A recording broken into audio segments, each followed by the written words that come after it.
Students, today we will discuss about respiration. Previous term पे हमने discuss किया था डाइजेस्टिव सिस्टम। आज हम डिस्कस करेंगे रेस्पिरेशन के बारे में कि रेस्पिरेशन क्या होता है। हम सांस लेते हैं, सांस में हम कौन सी गैस लेते हैं और हम कौन सी गैस रिलीज करते हैं, inhalation and exhalation.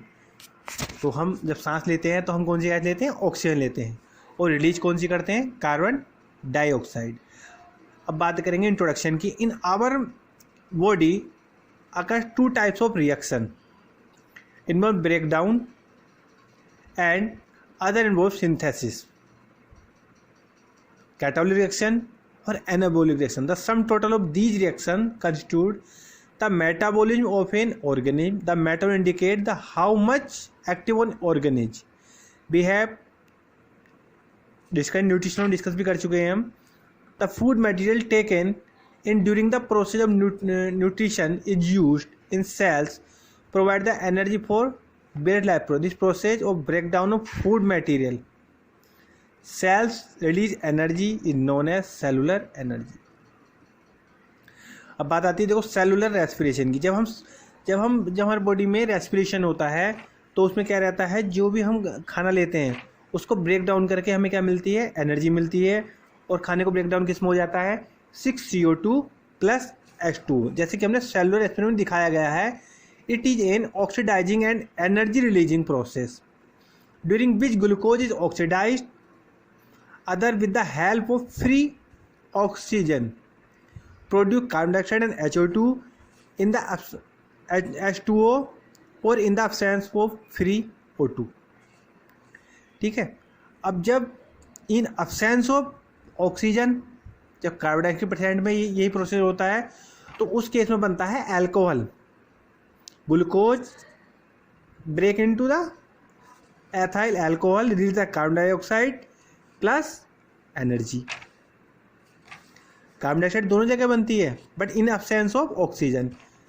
And anaerobic respiration, lactic acid and the CO2 or lactic acid with the release of energy. The overall reaction can be represented as follow. Organism is completed in 3 steps: breathing, external respiration and internal respiration. और breathing और respiration में क्या difference है? It is the predominant of respiration. तो breathing क्या है? Breathing is the part of respiration. Respiration is the a process. Humans inhale the oxygen during respiration or exhalation of carbon dioxide. अब देखो इसमें क्या लिखा है, it is a biochemical process involving exchange of gases and oxidizing of food. It does not release any energy. It releases energy that is stored in ATP. It is a extracellular process. It is a intracellular process. It does not involve enzyme action. इसमें क्या आता है, enzyme action involve रहता है। Breathing mechanism varies in different animals. Respiration mechanism similar in the all animals. अब बात चलती है देखो टाइप्स ऑफ रेस्पिरेशन। 2 टाइप्स का होता है, aerobic respiration and anaerobic respiration. Aerobic respiration होता है कि इसमें ऑक्सीजन की आवश्यकता होती है, और एनएरोबिक की कम मीन्स है कि इसमें ऑक्सीजन की कोई आवश्यकता नहीं होती है। अब देखो aerobic respiration, it is N oxygen dependent enzymatically controlled complete oxidation. देखो जैसे दिखाया है, C6H12O6 plus 6O2 plus 6CO2 plus 6H2 and ATP। Anaerobic में क्या होता है, अल्कोहल बनता है और लैक्टिक एसिड बनता है, जो अभी हमने डिस्कस किया है। Aerobic respiration and anaerobic respiration, it take place in the presence of oxygen, it occurs without oxygen, it is the complete oxidation of substrate, it is the incomplete degradation substrate to alcohol and CO2 lactic acid. It is the most common method of respiration. It is rare occurrence, ये rarely होता है। अब बात चलते हैं respiration and photosynthesis. अब respiration और photosynthesis में क्या आपस में रिलेशन है। Respiratory photosynthesis are the two types antagonistic and complementary process. In the plant involving gases exchange the substrate in one process the end product of the other. देखो 6CO2 plus 6O2 यहाँ बनी oxygen और यहाँ पे energy of sunlight, different respiration and photosynthesis. It is a catabolic, it is a anabolic. Occurrence in the organism, occurrence chlorophyllous cells only.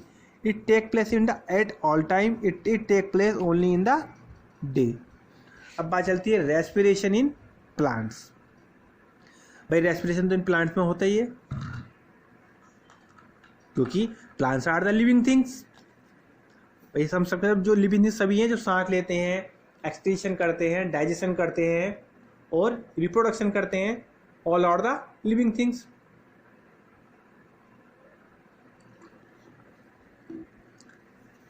अब देखो इसमें क्या है.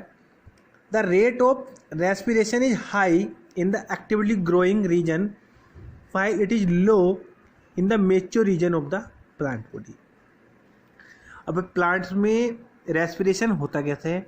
प्लांट्स में पाए जाते हैं stomata, guard cells, turgid and stomata open, guard cell, flaccid, stomata closed. Plants में स्टोमेटा रहते हैं जो लीव्स में पाए जाते हैं और प्लांट्स में स्टेम में पाए जाते हैं जो ओपन एंड क्लोज होते हैं. इनमें छिद्र पोर जिसकी वजह से क्या होता है गैसियस एक्सचेंज होता है. गैस क्या होता है एक्सचेंज होता है. प्लांट्स हो the aerobic respiration for the aerobic mode of respiration. They absorb oxygen and release the carbon dioxide. All the living cells in plants deeply seated at night in order to survive. Cell in the actively growing region of plants such as floral, vegetative buds, the germination seed, shoot apex, root tips में पाए जाते हैं. The plants.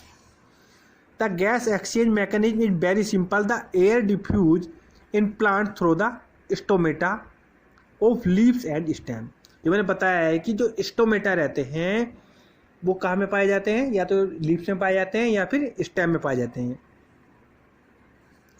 Woody stem surface of root stomata are small opening usually on the lower surface of the leaves, stems of the flowering plant. Stomatal opening and closing depends on the change in turgor pressure of guard cells. If water flow into the guard cells, their turgor increase, they expand resulting in the opening the stomata pores. जब जब water ऊपर की ओर जाता है तो जो हमारी guard cells हैं, ये गार्ड सेल दिखा रखी है ना, ये जहाँ पे हल्के हल्के शीट से दिखाई दे रहे हैं, इनमें क्या आती है खिंचाव आ जाता है. तो ये क्या हो जाता है, ये जब ब्लूम हो जाती है पानी से भर के ये गार्ड सेल्स, तो ये क्या हो जाता है इनमें खिंचाव आ जाता है और ये पोर्स ओपन हो जाते हैं जिसे बोलते हैं close and open stomatal pores.